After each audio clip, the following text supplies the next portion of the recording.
Halo, balik lagi sama gua, Unsensor Investor. Di video ini, gua akan bahas kosakata penting dalam Bitcoin. Buat kalian yang masih baru sama Bitcoin, memahami kosakata atau istilah-istilah ini sangat penting. Gua akan bahas beberapa istilah yang sering muncul, misalnya blockchain, wallet, mining, dan masih banyak lagi. Pokoknya kalian tonton sampai habis dan jangan di-skip.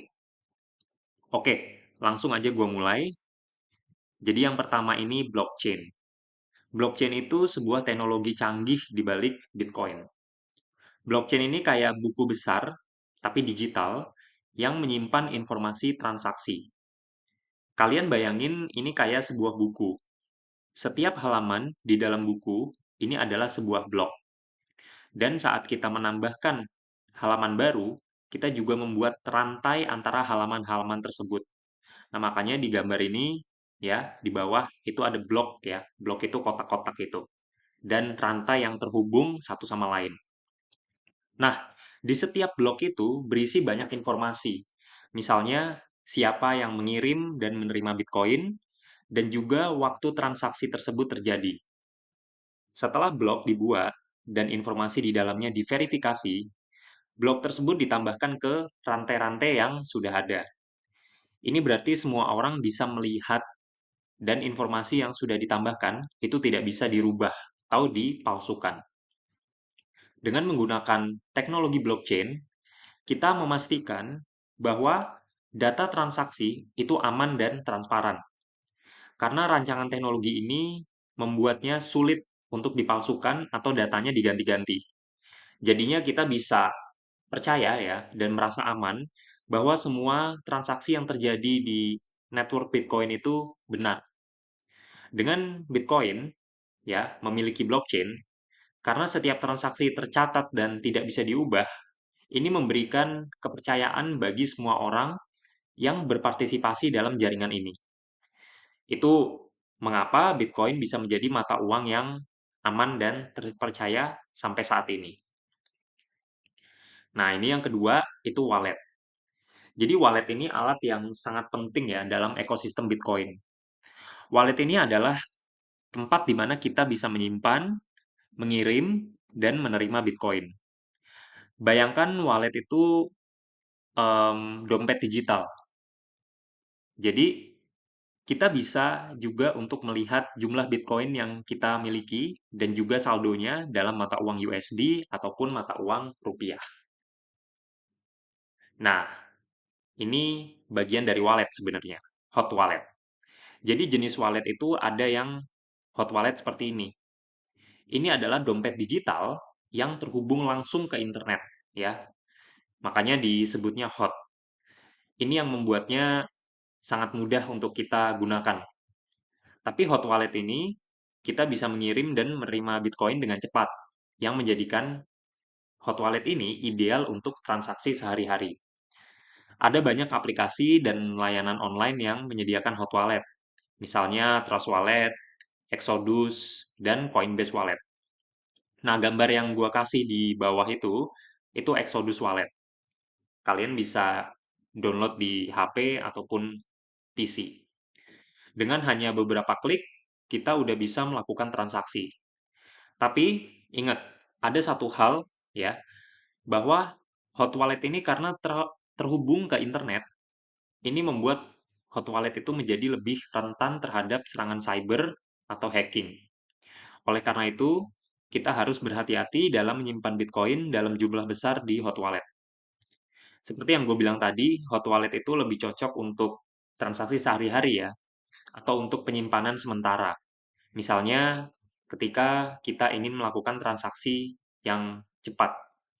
Tapi dengan hanya hot wallet ini, kita sudah benar-benar memiliki Bitcoin dan nggak bergantung sama exchange lagi.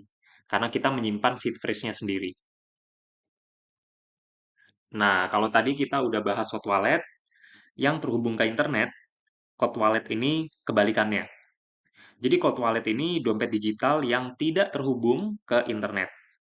Ini membuat hot wallet menjadi pilihan yang sangat aman untuk menyimpan Bitcoin.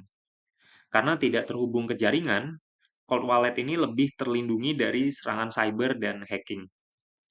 Cold wallet biasanya berupa perangkat keras, ya, butuh device, misalnya Trezor atau Ledger. Ini adalah alat fisik yang menyimpan private key kita dengan aman. Jadi private key kita nggak terhubung ke internet, ya.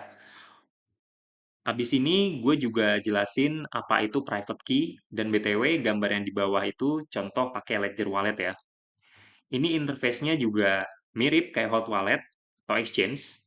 Jadi kita tinggal download aplikasi Ledger ya atau Trezor di HP dan bisa memonitor harga Bitcoin kita dan juga transaksi. Salah satu manfaat utama Cold Wallet adalah kegunaannya yang cocok untuk penyimpanan Bitcoin ya dalam jangka panjang. Kalau kita punya Bitcoin dalam jumlah yang signifikan, yang nggak akan kita jual dalam waktu dekat, Cold Wallet ini adalah pilihan yang sangat tepat. Sama aja kayak Hot Wallet, bahwa kita udah benar-benar punya kontrol atas Bitcoin kita, karena kita menyimpan seed phrase sendiri, dan tidak bergantung sama exchange. Cuman bedanya ini lebih aman, karena tidak terhubung sama internet. Nah, ini private key ya. Jadi private key itu kunci rahasia yang sangat penting bagi setiap pemilik Bitcoin. Ini adalah informasi yang membuktikan bahwa kita adalah pemilik yang sah dari Bitcoin yang kita punya. Tapi private key itu nggak kayak kunci biasa yang kita pegang. Kita nggak akan pernah melihat private key itu secara fisik ya. Dan private key sendiri ini bentuknya terdiri dari angka-angka yang kayak ada di gambar itu. Private key itu disimpan di dalam wallet kita. Ketika kita ingin melakukan transaksi, private key inilah yang digunakan untuk menandatangani transaksi kita. Artinya, ini membuktikan bahwa kita memiliki hak untuk mengelola Bitcoin yang kita miliki. Jadi kita dianggap sebagai pemilik yang sah.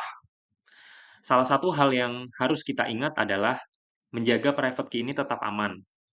Jika orang lain mendapatkan akses ke private key kita, mereka bisa mengambil Bitcoin kita.